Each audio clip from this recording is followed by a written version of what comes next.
जय हिंद फ्रेंड। आज हम बात करेंगे अपने जीवन शैली पर। आजकल लोगों को अमीर होने से ज़्यादा अमीर दिखना पसंद है। हाथ में महंगी घड़ी हो, आईफोन हो, जिससे उनकी औकात का अंदाजा लगाया जा सके। और सबसे बड़ी सोचने वाली बात है कि उसको हम हासिल कैसे कर रहे हैं। अभी रिसेंटली बेंगलोर का एक विवाद सामने आया था, जिसमें अगर आप आईफोन से कैब बुक करते हो और एंड्रॉयड से कैब बुक करते हो, उसमें रेट का बहुत फर्क था। सेम डिस्टेंस था, फिर भी ऐसा क्यों, ऐसा भेदभाव क्यों? क्योंकि कंपनी को लगता है कि आईफोन यूजर बहुत पैसे वाले होते हैं, ऐसा कंपनी को लगता है।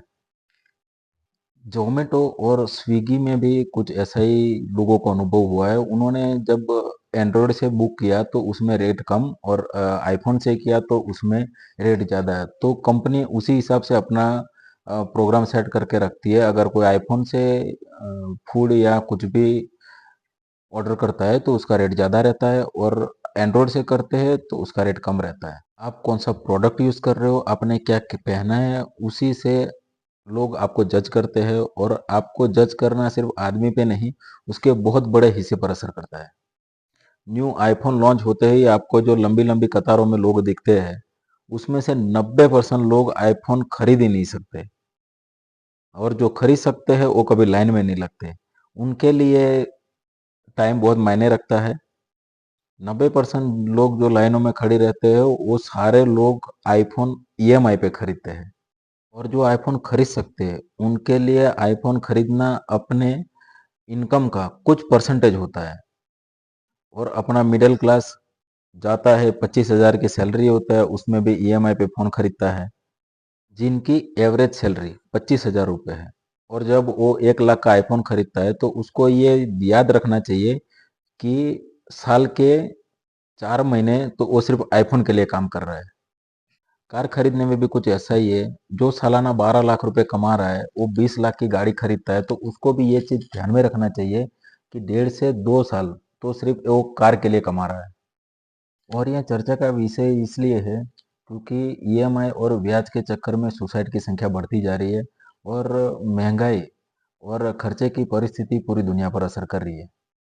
कोई भी चीज आपके जीवन में आता है तो वो उसके साथ खर्चा भी लेके आती है। जैसे कि अगर गाड़ी की बात करें तो गाड़ी के साथ उसका सर्विस का खर्चा, वॉशिंग का खर्चा, फ्यूल का खर्चा, और धीरे धीरे सब खर्चा बढ़ बढ़ के फिर वो आपके गले की हड्डी बन जाता है। वांट और नीड में न समझने वाला फर्क और सोशल मीडिया पर शो ऑफ करने का जो ट्रेंड चला है, वो आदमी को धीरे धीरे कर्जे की ओर लेके जाता है। और आदमी दिखावे के चक्कर में कुछ ना कुछ ईएमआई पर खरीदता रहता है और कर्जे में डूब जाता है।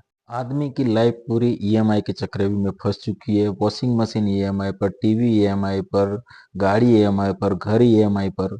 देखा देखी के चक्कर में आदमी कुछ ना कुछ खरीदता रहता है, और फिर ईएमआई के बहुत बड़े चक्रव्यूह में फंस जाता है। आपने कहीं ऐसे लोगों को देखा होगा जिसका अ, सालाना इनकम 50 लाख रुपए, फिर भी वो 5 से 7 लाख की गाड़ी में घूमता है। उसको वांट और नीड के बीच का फर्क पता है। अगर उसको कार की जरूरत, तो कार 7 लाख की कार में भी काम चल जाता है, और दिखावा के चक्कर में अगर वो 35 लाख की भी कार ले सकता है। पर उसको पता है कि मुझे दिखावा नहीं करना है, मुझे सिर्फ जरूरत है, तो उसी हिसाब से मैं खरीदूंगा। मैं ये नहीं कहूंगा कि आप आईफोन मत खरीदो, मैं ये नहीं कहूंगा कि आप कार मत खरीदो। पर अगर आपका काम अगर एंड्रॉयड फोन से चल रहा है तो आईफोन खरीदने की जरूरत क्या है? अगर आपका काम 7 लाख की कार से चल रहा है तो आपको 20 लाख 25 लाख की कार खरीदने की जरूरत क्या है? अगर आपके पास इतनी इनकम और सोर्स है और आपका इनकम का कुछ परसेंटेज लग रहा है, तो आप बेशक खरीद लो, कोई दिक्कत नहीं है। पर उसने 20 लाख की कार खरीदी, मुझे भी 20 लाख की खरीदनी है, तो वो देखा देखी चक्कर में आप डूबते जा रहे हो, और कभी वो वापस आने वाले नहीं हो, ये समझ लो। और ज़्यादा सोशल मीडिया के चक्कर में मत पड़ो। सोशल मीडिया पे जो दिखता है वो होता नहीं है, और जो होता है वो दिखता नहीं है।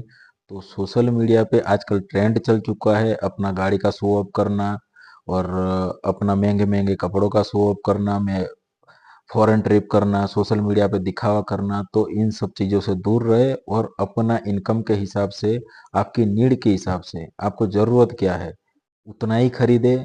और मैं तो कहूँगा कि ईएमआई पर बिल्कुल ना खरीदे। हाँ, कुछ चीज़ है जो आप लोन लेके खरीद सकते हो। आप जैसे कि घर खरीद रहे हो तो ठीक है, घर का रेट आपका दिन ब दिन बढ़ता जाएगा। ऐसा नहीं है कि आप आज 20 लाख का घर खरीद रहे हो तो कल आपका 15 लाख हो जाएगा, ऐसा है नहीं। उसका रेट दिन ब दिन बढ़ता जाएगा, तो आप ऐसी चीज़ें खरीद सकते हो। आपको खरीदते टाइम वो पता होना चाहिए कि ये एसेट्स है या लायबिलिटी। ठीक है, ऐसा ना हो कि आप खरीद रहे हो, जैसे कार खरीद रहे हो तो कार आप शोरूम से उतरते ही आप वापस देने के लिए जाओगे तो उसका रेट कम हो जाएगा। ठीक है, तो आप ऐसी चीजें खरीदो जिसका दिन ब दिन रेट बढ़े। आशा करता हूँ आपको वीडियो पसंद आया होगा। हमारे चैनल पे नए हो तो चैनल को सब्सक्राइब करो, वीडियो को लाइक करो, शेयर करो।